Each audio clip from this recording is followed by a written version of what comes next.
Welcome to WikiAfrica Hour, a monthly live broadcast airing the fresh perspectives of Africa's Wikimedians. It's a space where they share their work and knowledge and digest, through African realities, the global Wikimedia movement. WikiAfrica Hour, the voice of African Wikimedians.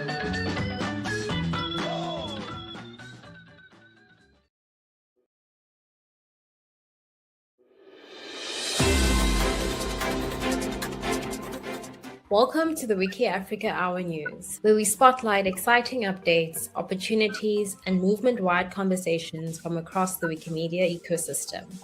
That's right. These stories come from different communities across the movement. So, if something sparks your interest, be sure to check the links on your screen for more information. Calling our African Wikimedians. These are only a few days left to submit your story to the February 2026 EdWiki newsletter. If you've been running education programs, research projects, community events, or experimenting with new Wikimedia initiatives, this is your moment to share. The EdWiki newsletter reaches over 340 subscribers globally, and submissions are welcome in your local language. You can even include images, audio, or video. Deadline is 26 February 2026. Submit via the Education Newsroom and don't forget to review the publication guidelines. The link is on your screen.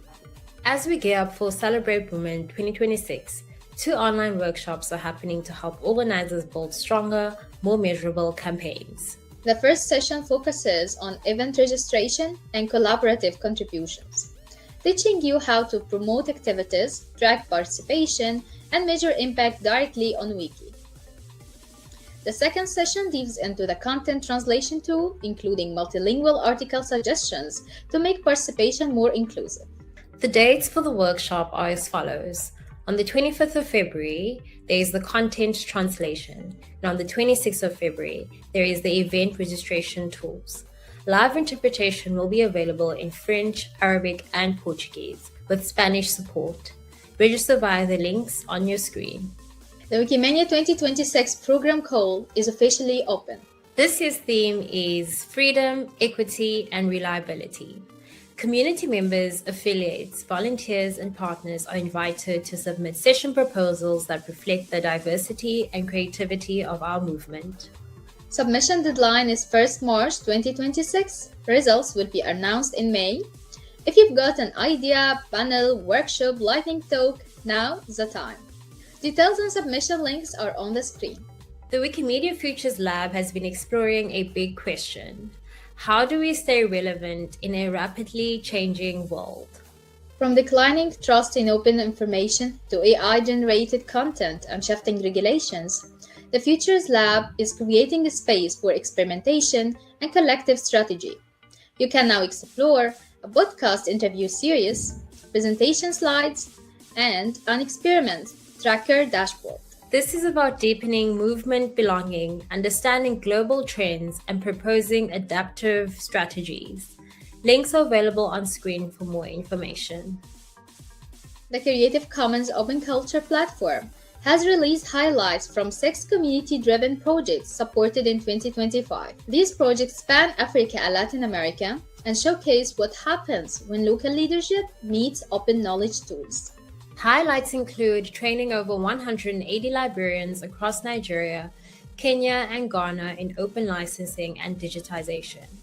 The Dangomba Commons project in Ghana, uploading 300 cultural artifacts photographs and strengthening local Wikimedia capacity. Refugee-led cultural documentation in Uganda's Bimbidi settlement, adapting GLAM e-lab methodology to Colombia's institutional realities.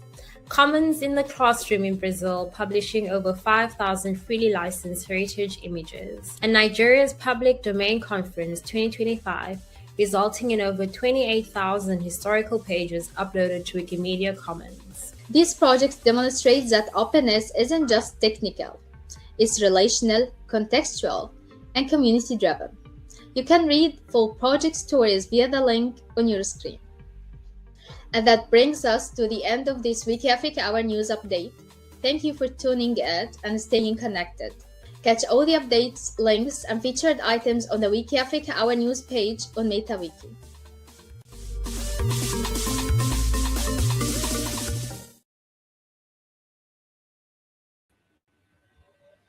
Hello everyone, this is Donia ElDomiaty, WikiAfrica Hour Program Manager, and this is WikiAfrica Hour, the voice of African Wikimedians and Wikimedians all over the world.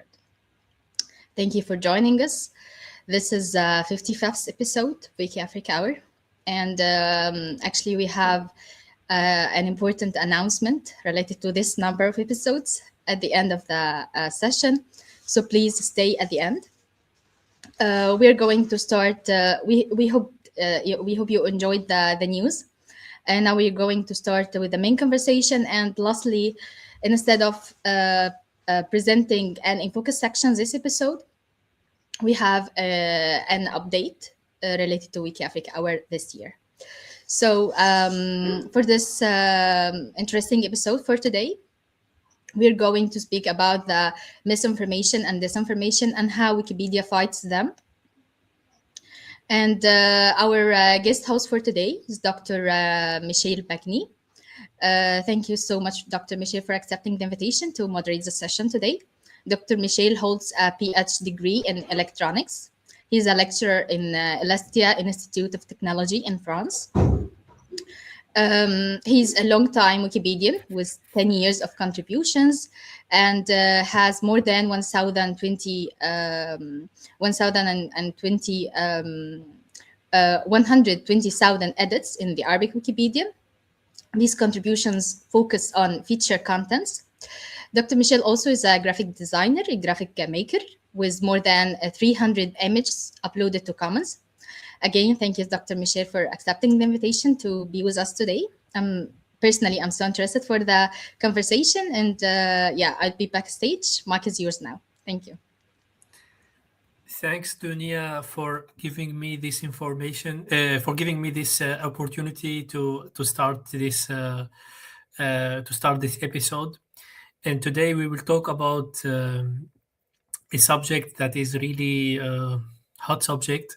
It's about disinformation and misinformation. I have three guests here today. I have Martin and Adelaide. I will not going to present you. I will ask you to present yourself so I don't make mistakes about that. So I will start with you, Martins. I will ask you to present yourself. Tell us who are you and why you are here with us to talk about misinformation. Thank you very much, Michel. Hello, Adelaide. My name is Martins Ayotunde.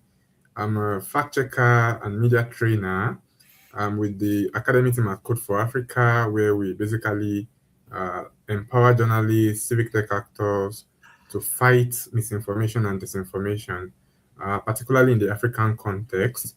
So our work covers influence operations, information manipulation, and every form and shape of misinformation and disinformation. So today I'm going to be talking about the topic, information disorder, misinformation, disinformation, and how it affects Wikimedia or Wikimedians and Wikipedia as a platform, and how we can deal with it in some ways and basically curtail it. So yeah, that's a bit about me. Thanks a lot, Martins. Adelaide, the mic is yours, please. Thank you, Michel. Thank you, Martins. Nice to see you all today. And thank you for having me today. It's my first time on WikiAfrica Hour.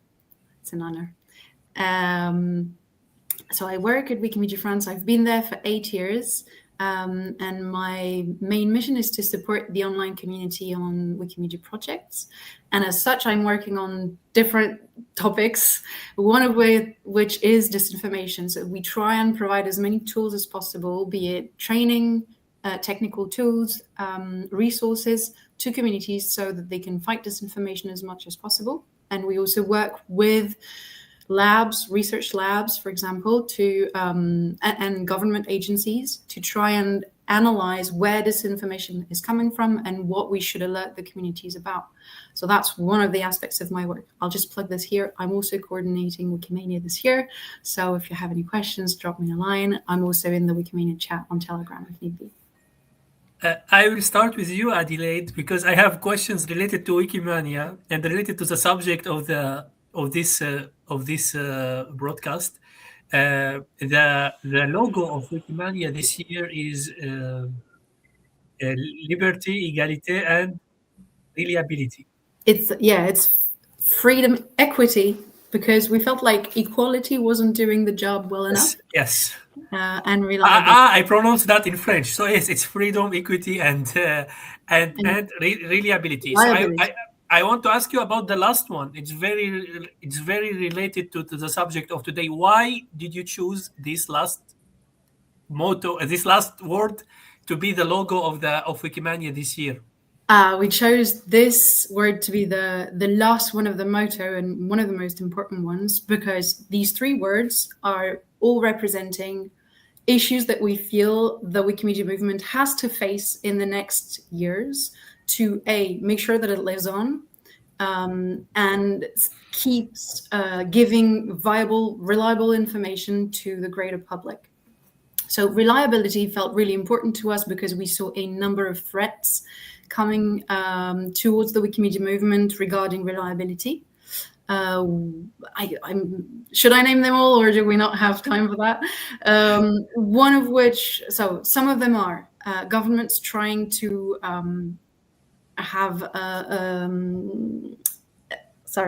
governments trying to manipulate Wikipedia and scare the Wikimedia movement into changing some pages. Corporations, or sometimes very famous people, hiring corporations and communication agencies to polish their image online on Wikipedia, as well as we saw increasingly some media deciding to publish via AI things that would later be used as sources. So we felt like there was a kind of triple threat. And we were really worried about some communities. For example, it's clear that the English-speaking community is doing very well, but in France, for example, in the French-speaking community, for example, there used to be about 300 people who would moderate content on Wikipedia, so patrol more than 5 times a month. And in the last 10 years, it's dropped by a third. So we're worried about that, and we want to keep an eye on that. Okay, thank you. Clear. Martins, I will come to you, and we all hear about this misinformation subject, and everywhere we go, like, they are just raising red flags. We open the news, they are talking about that. So the question is, why misinformation is an important topic today? Why is this is a very hot topic today for you? So tell me why. I think I would broaden it and speak mostly about the information disorder. The information disorder is basically how information is manipulated to achieve certain goals, but there is manipulation, there is distortion, there's alteration of facts, and it's under the information disorder that we have misinformation, disinformation, and malinformation. And this is very, very important because we're at a time where the world is interconnected, information travels fast, and information impacts people. People react, people take decisions based on the kind of information they are exposed to, and there is need for sanity as regards to what kind of information people consume, what kind of information people react to, broadcast to their friends, their family, their peers. And this is why misinformation and disinformation is particularly important, because if you allow this to go unchecked, you're going to have a media space that is saturated with false information. And this false information carries the potential to incite people to create problems, to create chaos in society, basically. And this is why it is, very, very key to what we do to try to correct it.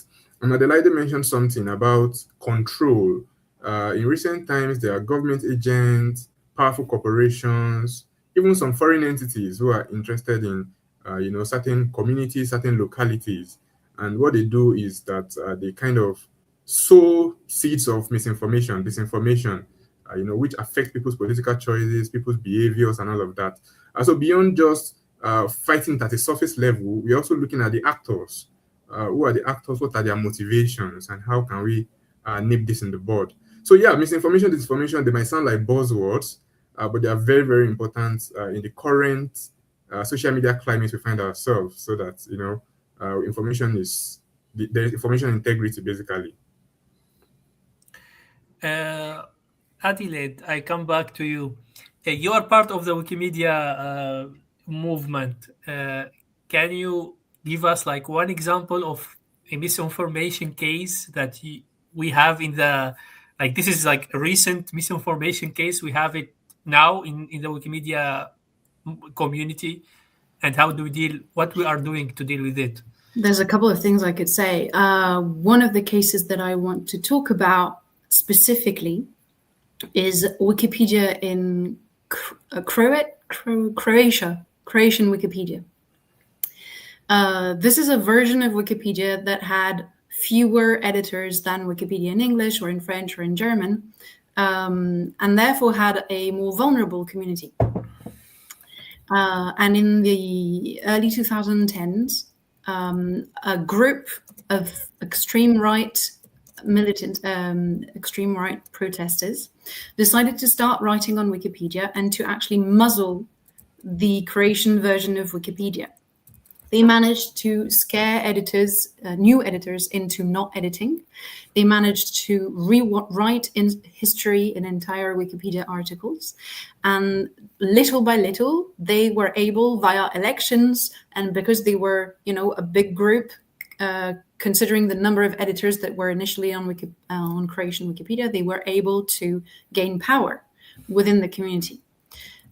This is interesting because we can talk later about how robust the Wikipedia moderation system is, how many checks and balances are in place in the Wikipedia movement to check for reliability and to check for neutrality.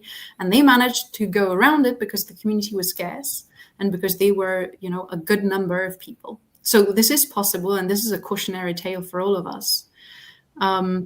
Another example that I have is a little lighter. Russian propaganda started a few years ago an initiative that's called Pravda. The Pravda papers are articles that are created via AI, so in a great number, that mirror Western sources of information. So you could have a mirror website of the Daily Mail, for example. This is a bogus example that I'm imagining, but this is the kind of things that they do. And then they will, via AI, copy all of the articles that newspaper has online by changing the URL a little bit, and then just having maybe 10% of the articles that are spewing disinformation. This way, they can make it look to the public as if they're reliable information and then be reused.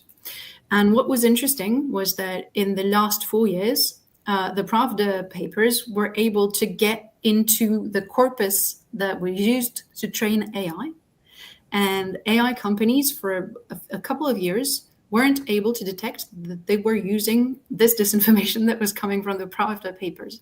And when we checked if that was true on Wikipedia, and we checked in French and in English, it turned out that the Pravda papers had been used, but every time they had been checked by humans, and so they had been used to prove information that was actually true. Things like Putin said this, and he had said this. So that's a really good show of, if you have a big community, a robust one, then you can face anything. Thanks a lot for these two examples. Martins, do you have an example from your side? Yes, as one comes to mind, during Nigeria's last presidential elections, for instance, one of the candidates had this Wikipedia page edited about 84 times, and there were alterations to his age. The alterations were 84 times. There were thousands of edits, but just the age itself was edited 84 times, and it was a source of concern because Wikipedia is a trusted source of information. When people or search issues, and the Wikipedia result comes up, it's authoritative, it's trusted. And disinformation campaigners know this, and they also try to, penetrate into the Wikipedia system and compromise, edit details, edit information to, set certain agenda. So that's one example of how, some misinformation in Wikipedia. Yes. Thanks a lot. I come to you with another questions. We know Wikipedia is a group of volunteers. So this is, and Adelaide said that we are fighting the state propaganda. So what is the role of volunteers against this misinformation? So what is the role and why it's important? Awesome. So, as you know, Wikipedia relies on a volunteer network to make certain edits, to correct certain issues on the platform. And because of the pace at which we see false information, it's practically impossible for fact checkers, professionals like me, to flag every false claim.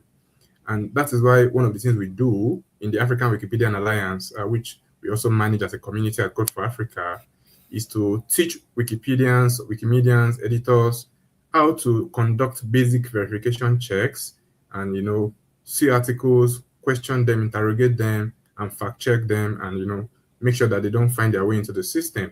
So the work that these members or these Wikimedians, these volunteers, the work that they do is very, very important because the rate, the extent at which there's misinformation and disinformation on the social media space, even in news articles, which are sometimes cited as sources in Wikipedia, is alarming. So beyond just editing, from the areas of interest, there are probably people who are also fact checkers in some ways, to make sure that the information there is accurate. So I think it's a very, very important job. It's a job that cannot be replaced by AI, for instance, because it's something that requires you to, interrogate, question some things. And sometimes it's not black and white, which means there's a lot of discussion. One interesting thing I always find about Wikipedia sometimes is even the discussion. You can see the interrogation of ideas when some people disagreed with certain issues, the response provided by the people who are proponents, and the likes of that. So it's a lot of work, and I think it's a very, very good way to use your spare time if you are not a Wikimedian at the moment and you have some extra time on your hands. It's a very, very nice community of volunteers. You're going to learn as much as you are doing. So I think it's a very, very key aspect of what keeps the platform alive and what makes it trustworthy for all of us to use. Thanks a lot, Martins. I will now move from the theoretical frame and I will go down to the practical, to the ground. Adelaide, you are working with to support online users on the community. My question is, what is the most common challenges editors have when they are dealing with sensitive topics in relating to the misinformation? Well, as you know, on Wikipedia, there are strong rules about neutrality of point of view, at least on very many linguistic versions of Wikipedia. They're translated into the language and they're upheld by the community. So the rules on Wikipedia mean that you need to put different points of view together. You need a diversity of points of view. You need to put them together and reach a consensus transparently and without violence. That's the ground rule, using sources, of course. Based on that, the trouble that the community sometimes run into, especially when the topic is a difficult one, is about threefold, I'd say. First, you can have trouble balancing the points of view. You can have someone who will come in and write enormous paragraphs about the issue that they want to talk about on this article. So they might not be wrong on the issue, but usually Wikipedia has a rule about balancing the topic relative to how important it is in the general knowledge. So, for example, if you have a biography and you have somebody who lived for 60 years and they're famous for very many things, writing many books, for example, but they were involved in a scandal, the scandal should not be half the article. It should be maybe 8%, 10%. So that's an example of balancing. Another problem that communities sometimes run into is source quality. So you can have conflict over my source is better than yours for this and this reason. And Wikimedians have a lot of tools to help them address this. They usually list sources and list the reasons why they're more qualitative or less qualitative than, which is really important at the minute because magazines and newspapers, I don't know much outside the Western world, but in the Western world are changing a lot. A lot of the sources that were considered trustworthy in the Western world because they were national, so had a big coverage, and because they were basically trying to state as many facts as possible rather than opinions, are shifting because they're trying to sell more, and so they are turning into opinion media, and the Wikimedia communities are keeping track of that shift and documenting how their sources are changing and how they should deal with them in a more not doubtful, but critical way. I agree with you, and I have this. I think this is much related to the people like now with the AI. They are using the critical way of thinking, and I find that with students when I teach. I have students, and when they sometimes do like find solution to a problem, and the answer is not logic, like a temperature which is like negative, or like a volume which is half the size of the earth, and they just put it on the copy and they give it to me, and they don't even critique their own self. And this is the problem with sources. Like a lot of Wikipedians, like they just, because it's written, we can use it, and they don't even critique their sources. Yeah, so we should foster critical thinking, that's for sure. That is absolutely true. And one of the troubles that is rising on Wikipedia is the use of AI for editing. So using AI as a tool that is then checked by a human to, for example, check edits and things like that is very useful. It can make things easier for humans. If you have a repetitive task, please give it to AI and then have a human check it.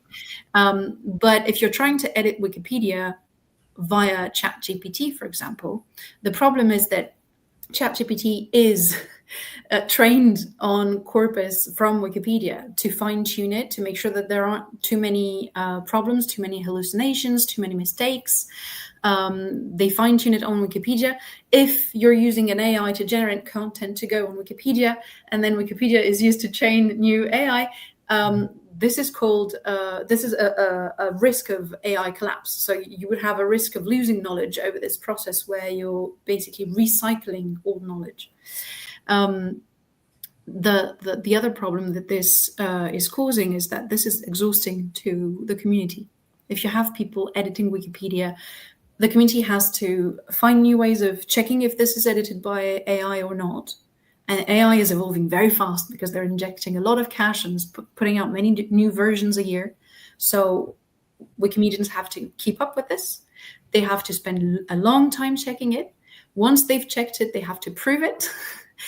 And what's worse is they have to argue with these people. And one of the troubles that we're seeing now, at least from what I know on French-speaking Wikipedia, is people are going into editing wars via AI. So they go into discussion pages, and to drown the person that's debating with them, they ask ChatGPT to, for example, give them an argument that will be 100 lines long on this topic, and the AI will give that. And the person in front of them who's debating in faith value or being honest has then to read all of that and then to write their own response. So they're drowning the person in front of them. Yes, we have in Arabic community, we have people like that. You are touching the real problem now. I can see, thanks, Adelaide. I can see Dr. Bassem is with us. Dr. Bassem, we are talking about challenges on the ground in Arabic, in Wikipedia in general. I know you are active in Arabic Wikipedia, so I'm going to ask you like a direct question. How does your version of Wikipedia handle edit wars and conflicts narrative? And I know you have a narratives that are fighting on different levels or on the different subjects. So what do you do? And could you give us example about that? How do you handle that in Arabic Wikipedia?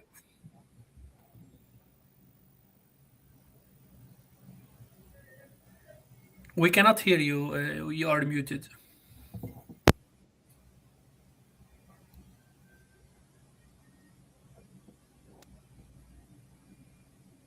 We still cannot hear you.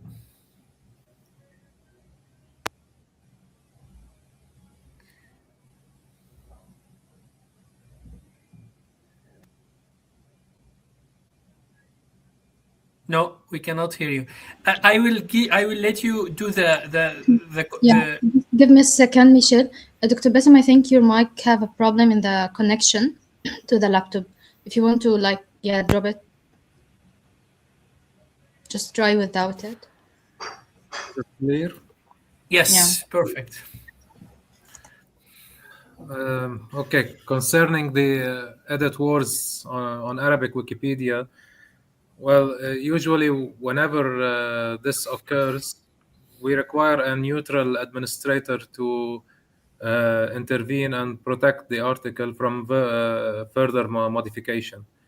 That is until a formulation which is acceptable to all parties is agreed upon. If necessary, particularly whenever the issue is likely to provoke frustration among new editors or casual visitors, the article may be protected at the administrative level or some other levels in Arabic Wikipedia.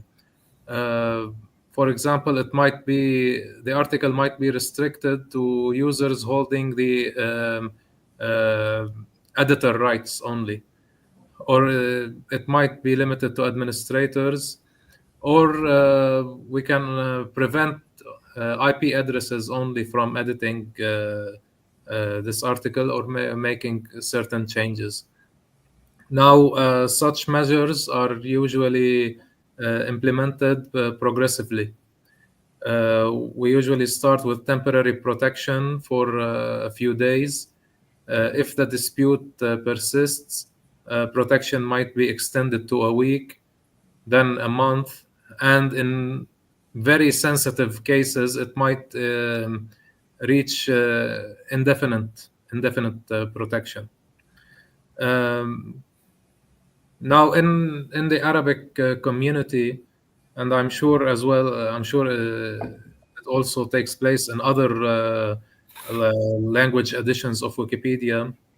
Our standard practice, particularly in modern political topics, is to attribute each claim explicitly to its sources, whether it was a political figure or someone from the military or a specific institution, then to present the response and evidence of the opposing side, Okay.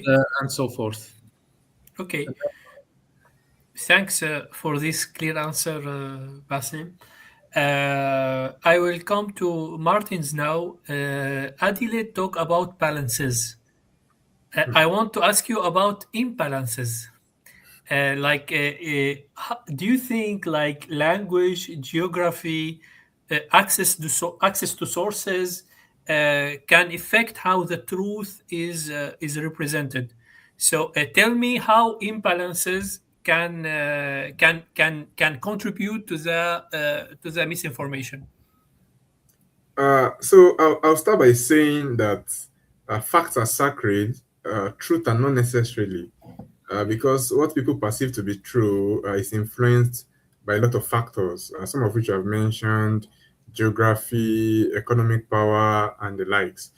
So imbalances exist, and they will continue to, as much as there is significant differences in the systems. For instance, between the global north and the global south, there are some communities that have access to resources, that have access to knowledge, basically knowledge, a very very big knowledge base that is verifiable, is documented.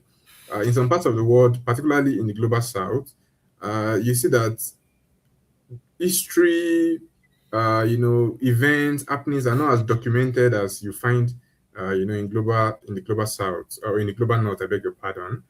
So it's very very easy sometimes for people in the global south to, be unable to prove, the source, the authority behind the information they're providing.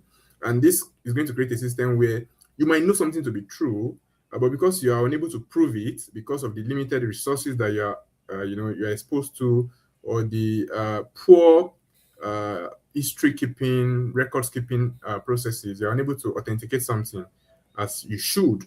So this is going to create a wide gap between the quality of what you see in certain communities, as far as Wikipedia is concerned, and what you see in certain communities. I saw an episode of Wiki in Africa that focused on languages, local communities, and for a lot of these local communities, they don't have a vast volunteer network. For instance, people who are ready to put in the work, people who have the knowledge, who have the technical know-how, to verify information, to authenticate information. So the quality or the kind of information that you find in these communities, in these Wikipedia communities, is significantly different from what you find, in other communities. And this is an imbalance. There might be a consensus on something, but there is no authoritative voice to back it up. Very, very similar to what Dr. Bassem is saying. Sometimes you want to attribute, you want to tie certain facts to their authors, but it's really, really difficult to do so because you have to prove. And that's why I said something at the beginning, that facts are sacred. The truth is not, because the truth is influenced by a lot of factors. But one thing that is very, very important is just to, as much as these imbalances exist, still try to work within the framework of providing factual, accurate information that is not disputable. And with that, you can manage it. But I don't think these imbalances can be totally eliminated. Okay, I totally agree with you. We have to deal with that. This is Yeah. what we have. Thanks a lot. And now we will go to we finish this and we'll talk about the future. And I know Martins and Adelaide. Yes, Can please, I please. just add one word about this? I'm Yes, sorry, just jumping in. Please. No, please tell me. There's two things I wanted to say about this, because the French-speaking community faces this problem tremendously. We have 70% of editors who are French, and 95% of editors of administrators who are French. And so that means that in the community, you have 30% of editors who are from Canada, from Switzerland and Belgium, but also mainly from Africa, so the Arabic world and sub-Saharan Africa, speaking French, who are trying to edit and who face tremendous biases from administrators. So this is a massive problem on French-speaking Wikipedia. One of the things that they're trying to do at the moment is to work on documenting sources from one country. So documenting all the newspapers from one country, so that when an administrator is coming to them and saying, oh, this source is unreliable because I've never heard of it, they can then say, oh no, but it's documented on Wikipedia and you should trust it and check your Western privilege and your Western bias. So this is one thing that I am a little bit hopeful about on Wikipedia, is maybe little by little we could change things, because oftentimes there are sources. Of course, there's a lack of them, that's for sure. But oftentimes there are sources, and then you have part of the community who don't want to hear about them or who are biased. It's also interesting to compare hegemonic languages with smaller languages on how they portray truth and what they deem to be a qualitative source. That's very interesting. For example, in Atikamekw, which is a language spoken in the north of Canada, they have a sourcing mechanism where you can call what they call the ancients. So wise people from their communities who have the knowledge, and you can call them. They've put names of people that are resources as sources on Wikipedia in Atikamekw. And there's nothing in the 5 pillars of Wikipedia that prevents you from doing that. Technically, you have to source your information, but that's it. Last thing I wanted to say was, I'm really thankful for Wikipedia having so many language versions, because one of the great wealths of Wikipedia is that if you're going to see one article, you have one version that's made by consensus, but you can also compare it with another language version, and that's usually a very different perspective on the issue. So I feel like that's a great wealth compared to if you go to an AI, for example. You have to speak several languages to make use of this. But I totally agree with you. I need to speak about the future, and I know Martins and Adelaide, we have talked before, like before we start broadcasting. Each one of you has a project working on. So I will ask you later to talk about that, but I will start with Dr. Bassem. And Adelaide talked about the local culture and the local way of handling and dealing with knowledge. So I want to ask you, how important are local language to Wikipedians when we are talking about misinformation? Like, why it's important to fight misinformation in your local language? Okay, now my voice is clear. Yes. Okay, it's undoubtedly that native speakers of a certain language, or those who possess a high level of proficiency in this language, are better equipped to combat misinformation than non-speakers. I believe this is particularly true regarding certain events that this group of people are in direct concern or in direct contact with.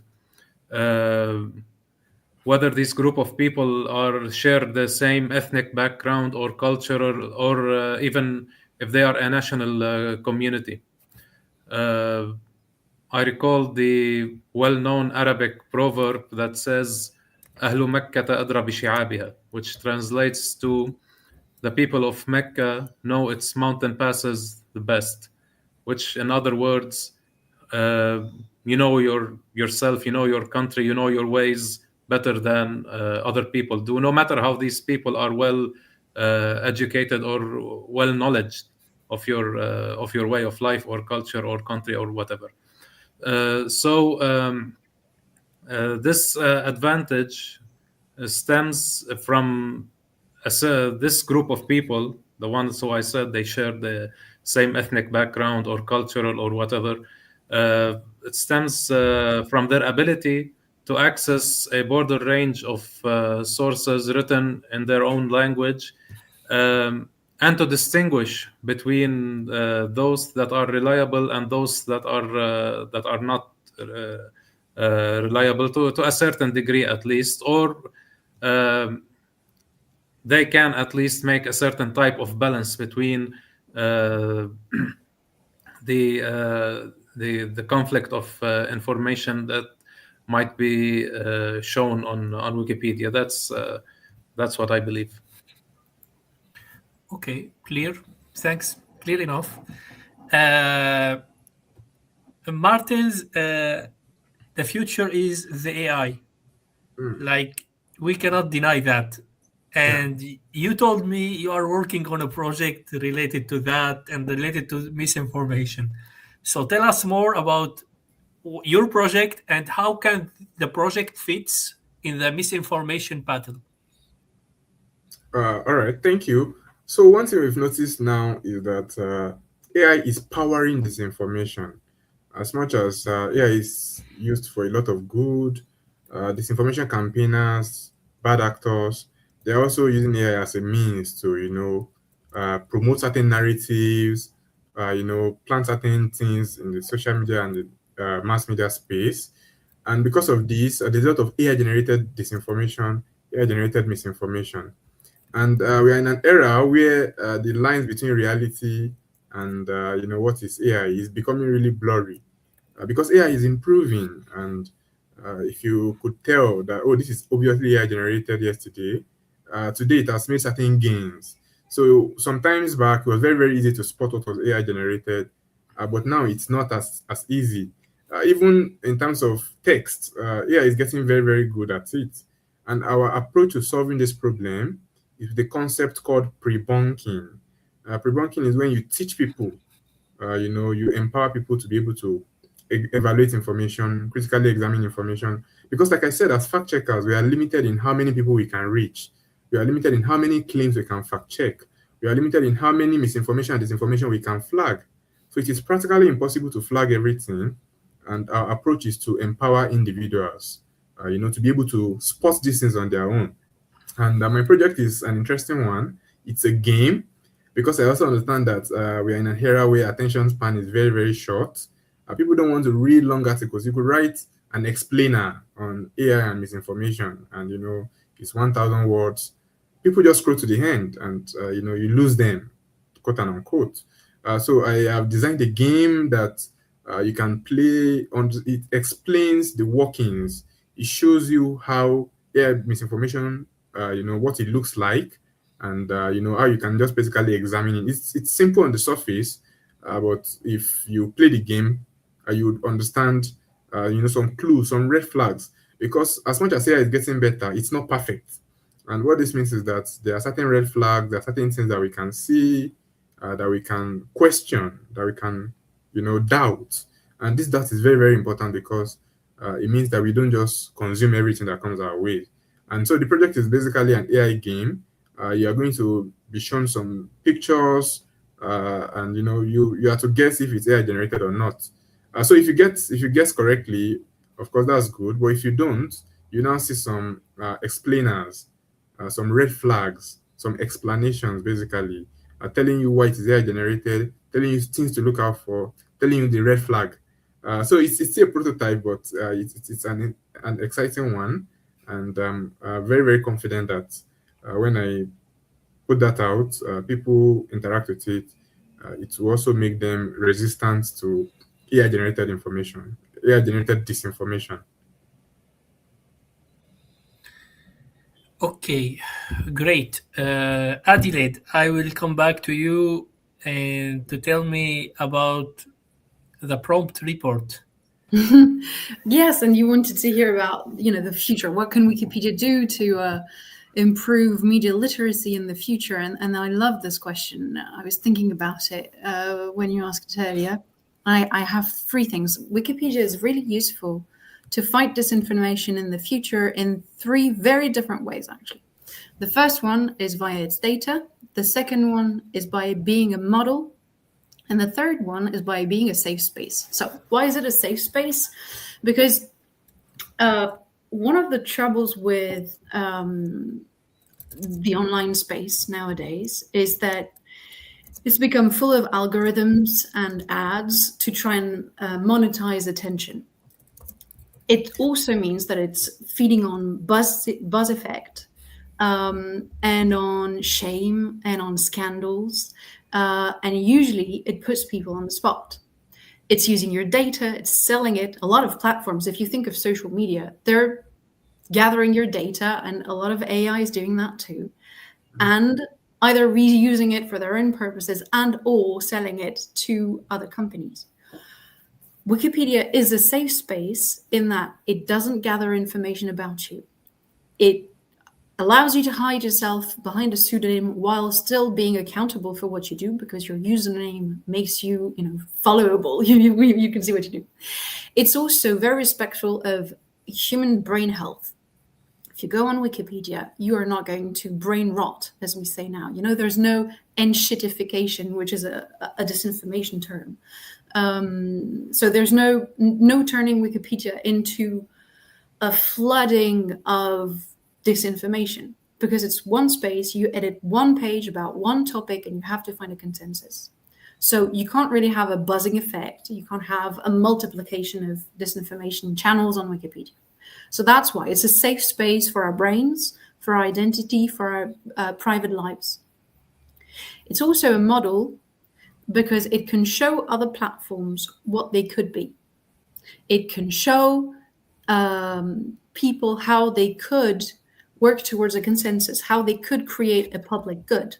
You have Wikimedians who sometimes go off and create a new public good. I've seen recently a couple of Wikimedians who created a movie platform based on the way that Wikipedia works. And they're using public domain movies and they're sharing them freely. And this is to show that this could be a model. It could also be a model by being transparent. A lot of platforms at the moment are supposed to be sharing their data and how their algorithms work so that we as a public understand the tools that we have in our hands and how they're possibly manipulating us. We cannot understand how social media, for example, could be manipulating us if we don't know how the algorithms work and what their data is. And we don't know. We don't know. And the Wikimedia Foundation is very good at that because everything is transparent. You have the historic, you see everything is in there. And we're very, very good at being a model to show what it could be to fight disinformation faithfully and truthfully. So that's something that's hopeful for the future. And the third way is, I'm losing my track a little bit, by sharing data. So the data that Wikipedia shares can be then used to track disinformation. Let me explain that, and that's where prompts comes in. If you have the links that I sent you, it would be amazing if you can share them. Yes, I think I can. I will share it with Martins, at the beginning of this hour, you said something which I loved. You said to track this information, you have to track who shares it. And I fully agree. You have to know who's sharing it, if they're coordinated or not, where they're coming from, what's their point of view.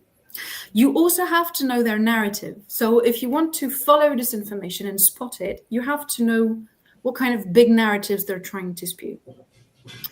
And Prompt is a project that we're working on with about 8 universities and 1 lab across 8 European countries to list disinformation narratives, feed them into an AI tool, an LLM, and have this prompt tool help the greater public and journalists and fact checkers to spot disinformation within text that they can find online.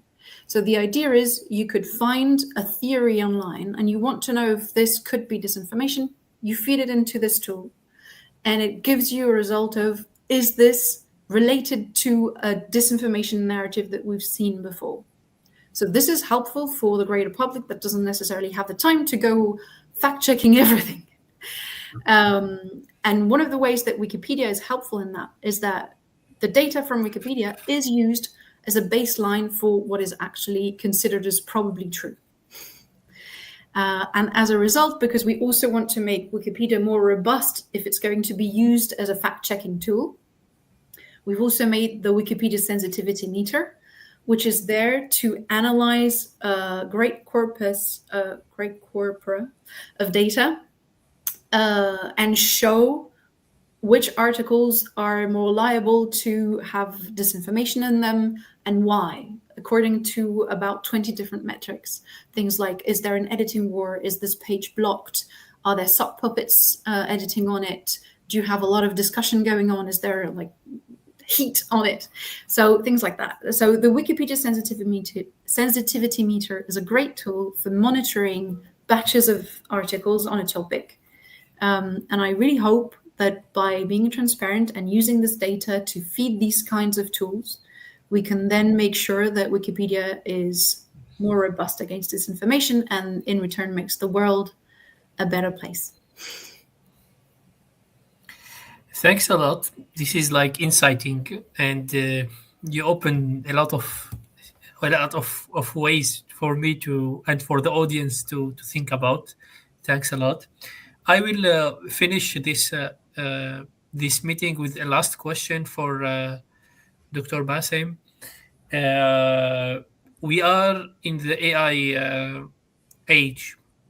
So, what do you think we can do to protect Wikipedia and the community, the information from AI? So we can use this technology to help us, not to destroy the whole project. So what do you think we can do to make use of the technology? I don't believe there is an escape of using AI in Wikipedia. Most participants, even especially the younger generation, they are now preferring to use any type of AI tool instead of using search engines or instead of using Wikipedia itself. I think sorry for the lack of term, maybe we should tame the use of AI in Wikipedia, and that's by I think maybe a global policy, not just local policies. Local policies will be beneficial for sure, but I think a single global policy would be more sufficient, more effective for the entire Wikipedia communities. Um, and by tame, I mean we should know how to use this new tool for the benefit of Wikipedia. I've recently been working on translating a featured article I wrote, which is Osman the first Ottoman Sultan. Uh, I developed this article to be featured in 2016, and now after trying with ChatGPT for a while, I found out that its translation uh, is very good, but you cannot just depend on it. You have to have someone who knows the language you're translating to or translating from, and follow up and check the mistakes. So I worked with a colleague who participates both on Arabic Wikipedia and on the Urdu Wikipedia. He's Pakistani. He speaks both Urdu and Arabic. His Arabic is almost at a native level, but his mother tongue is Urdu. So I translated this article, and he followed up. He was fixing the mistakes, and now it's about to become a featured article on the Urdu Wikipedia as well. So it's a great way it would be great to use AI to work on projects and on inter-wiki projects. Now we can benefit from languages that, for example, most people in a certain region wouldn't even speak or cannot read. Now that's not a problem anymore.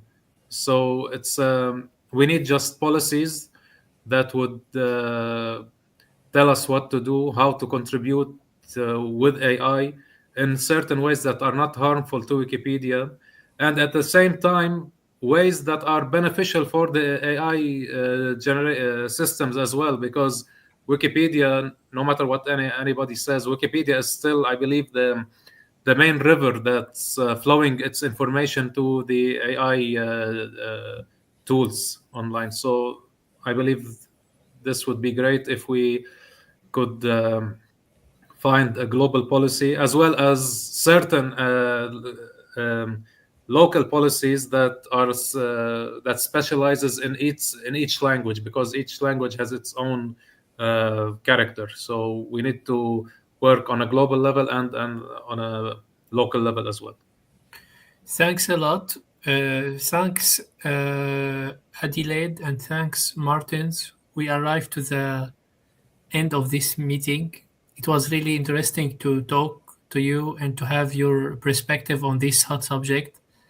I will pass the word back to Donia, and it's up to you now. Yeah, thank you so much, Michel. Before you and other guests leave, I just have a final question for you, all of you, and for our audience as well, related to our session. It's about Dr. Bassem said in his last words he said that Wikipedia is the river for AI and for many platforms. So what gives you hope that Wikipedia can continue to fight misinformation in the years to come? There's the question. Just the final note, all of you can share. And you, Michel, also, you can share. Uh, I I will answer that first, and then I will pass to the guests. I have hope because Wikipedia is human-made, and throughout human history, we have faced like crisis much more greater than that, and we always figured out a way to advance and to continue. And this is the ability to adapt. This is a human, and we will find a way to adapt to this AI knowledge crisis, and we will adapt, and we will keep on. We will keep on. This is a human. We will keep on because it's a human made. I am positive about that. Adelaide, if you can answer us, and then Martins, and then Dr. Bassem.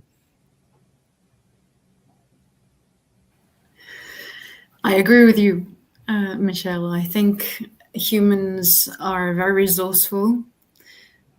I'm also confident in the fact that it sounds, at least to me, from where I'm standing, like Wikipedia is being heard.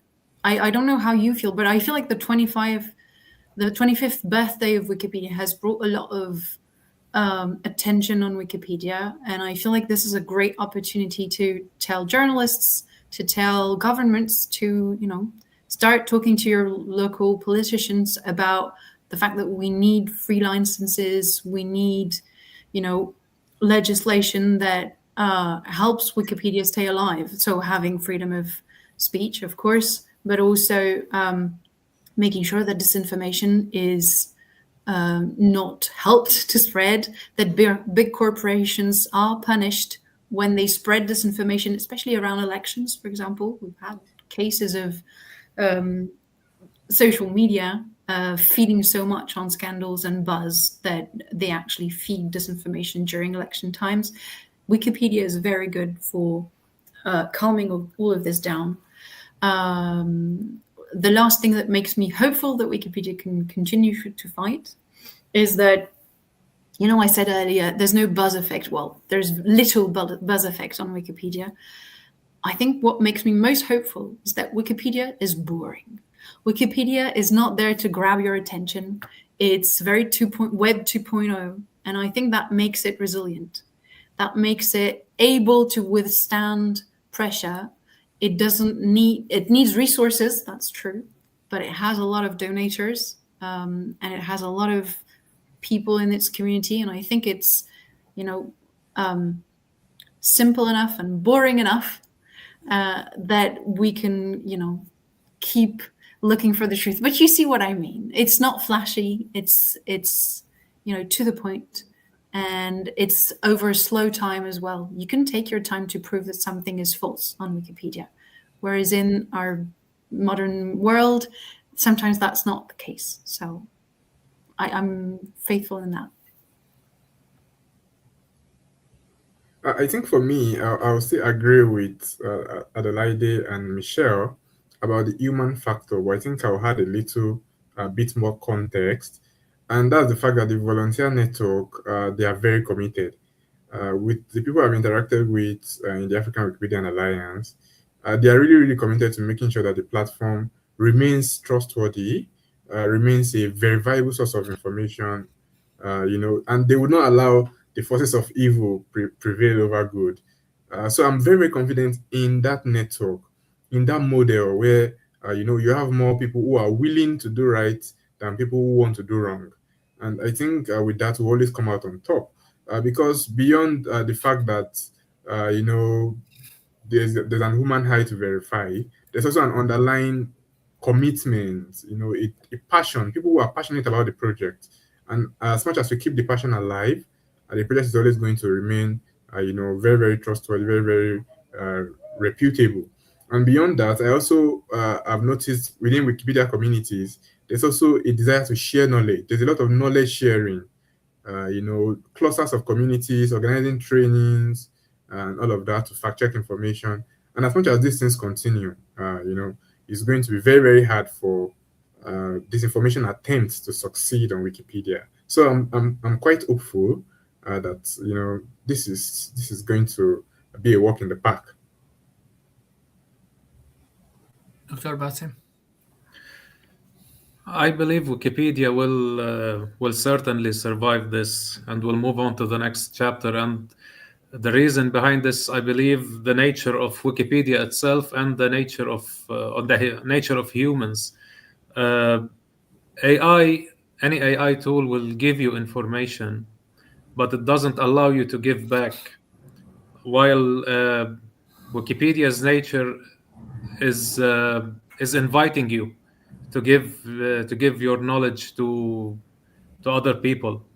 So the idea itself is very attractive, especially to younger people, and not just in underdeveloped countries. I think in underdeveloped countries, this might be more attractive because young people have less chances in life to express themselves or to give something to their community. So Wikipedia gives them this chance. But even in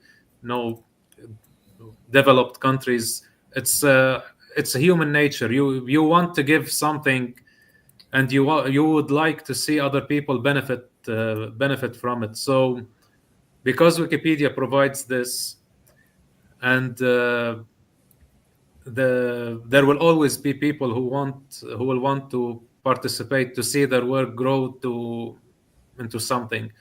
I think even some people who might go to an academic discipline,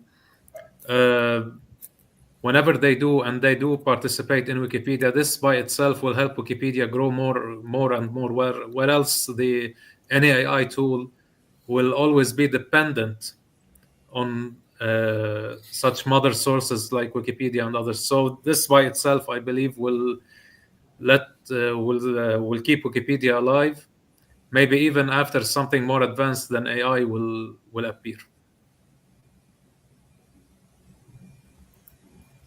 Thank you so much, Dr. Basim.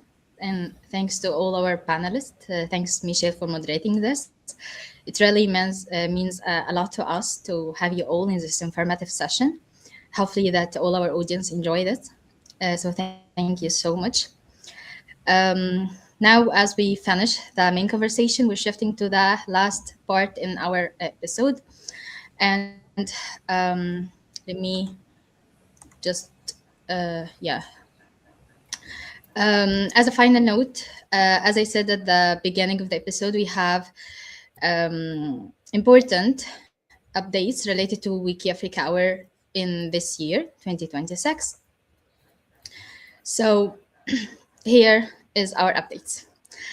First of all, WikiAfrica Hour will enter a temporary suspension in 2026. It's not like a closure, but it's like a strategic pause. Wiki in Africa will reformulate, restructure WikiAfrica Hour according to different circumstances the team have currently. So it not be like a monthly podcast as we used to be, but it will be like seasonal or event-based format. We're going to focus on our projects and the projects of Wiki in Africa, projects like Wiki Loves Africa, gender equity, as we used to allocate an episode related to gender equity. We also, Wiki in Africa team also can share some key organizational updates or maybe some mega events like Wikimania. And as a final note, this episode marks my final episode in WikiAfrica Hour as project manager. Sorry to be so emotional. It has been like 2 years of 2 years that changed me personally, professionally. I've learned a lot, and I just want to thank some people. 2 years of like many ups and downs, challenges, even how to deal with some technical disasters behind the scenes. But there were like many funny time and many good time we spent together. So I want to thank all guests who joined us through the journey. guest host who makes things better, who makes things easier, advisory panel who send us feedback to improve, and also our audience who joined us during the live session, and their interaction really meant a lot to us. Wiki in Africa team, like wordless, I can't express my appreciation to them. Ayla and Florence, the co-leaders of Wiki in Africa, they were your guidance and your support really meant a lot for me through the 2 years. And Nuni, even if she doesn't appear too much on the screen, but really she did great work behind the scene. And you see there in the news month by month. By the way, when we record the last news, we were crying, both of us. But yeah, seems that it's a chapter and we need to start a new chapter. I want also to thank the other members of the team. Afik. I didn't know Afik before. I know Afik before Wiki in Africa, but the team makes us more closer to each other, which I'm grateful for this friendship. Rachel and Kelly, the people behind the communication and to develop our work into your eyes to present our work on our social media. So thank you both for making WikiAfrica Hour more visible, and also Schumann, Hillary, as members in Wiki in Africa. You did great work, and you're still doing great work in Wiki in Africa.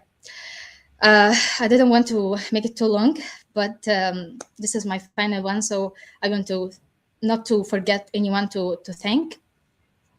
And yeah, this is from my side. When I start Wiki to join Wiki in Africa 2 years ago, I like to play this rule because I believed in the rule of us. I believed in the rule of our voices as Wikimedians and as African Wikimedians as well. I believed in our capacities. And while I'm leaving now, I do believe in them more and more. I did my best to deliver our voices. I hope I managed to do this. And yeah, it's like in this movement changed me a lot, the Wikimedia movement as a whole. And even when I'm starting to focus more on my medical career, I'm still based here, have like something in my heart still attached to Wikimedia. But yeah, thank you so much. And words now for Ayla and Florence if they want to add anything. Thank you so much.